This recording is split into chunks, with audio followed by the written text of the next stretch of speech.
Le français, c'est un atout fondamental pour Montréal. Depuis plusieurs années, on travaille à aider les petites entreprises à se franciser. Se franciser, c'est bon pour travailler avec leurs clients, c'est bon pour travailler à l'interne, pour recruter des bonnes ressources, c'est bon pour améliorer la productivité dans la PME. Cette stratégie-là, qui est volontaire, qui vise à inciter les entreprises à se franciser, fonctionne. Je vous invite à écouter les témoignages qui suivent, ils le prouvent très bien.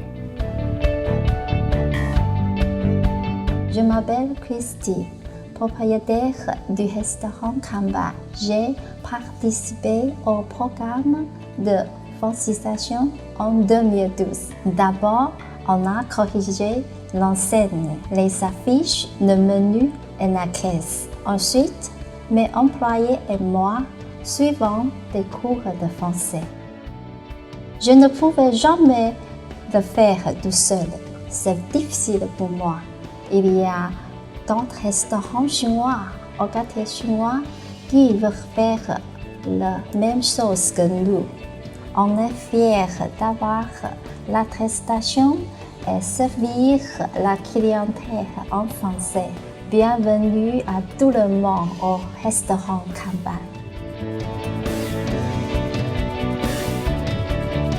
Jonathan Roy, je suis ingénieur en informatique, président de Devon et également président provisoire de l'Association québécoise de commerce électronique. Nous sommes une agence web spécialisée en fait dans le développement et l'optimisation de sites web. Les besoins de l'entreprise en termes de francisation se ciblaient beaucoup au niveau de la communication entre employés. Les immigrants sont arrivés ici, ils veulent s'engager dans l'entreprise. Par contre, il y a une certaine barrière au niveau de la langue. Donc, c'était nos engagements envers eux de pouvoir leur offrir un cours de français. En fait, notre expérience a été agréablement positive. Nos clients reconnaissent une amélioration aussi du français et nos employés sont maintenant plus confortables justement à établir cette communication-là avec nos clients. Chez nous, ça a été bénéfique, donc certainement pour vous, ça le sera également. Je suis Lynn Brousseau, c'est moi qui est la coordonnatrice ici de la Galerie Dentaire. Le Dr Mark Ripper, qui est le propriétaire de la Galerie Dentaire, est un dentiste qui a d'abord pratiqué à Vancouver avec un logiciel informatique qui était complètement anglophone. Lorsqu'il s'est établi à Montréal, il avait toujours ce même logiciel. On n'était pas dans les normes et on était sujet à des plaintes éventuelles. Pour une petite entreprise, c'est un coût qui est quand même assez important. Notre agent de francisation nous a proposé la subvention qui venait couvrir 75% des frais pour notre prochain logiciel. Donc, ça nous a soulagé beaucoup des coûts qui devaient venir. L'expérience générale est pour moi un wow. C'est un programme qui a été très simple à mettre en place et qui nous permet de communiquer beaucoup plus facilement avec nos patients.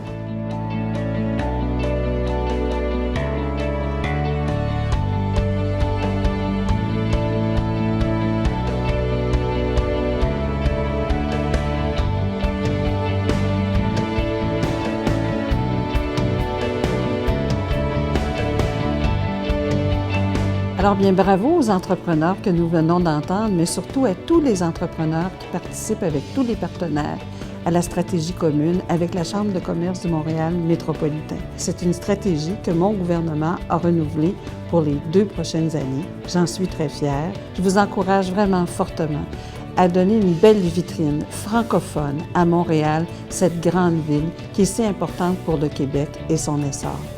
Profitez-en bien, c'est une stratégie qui fonctionne.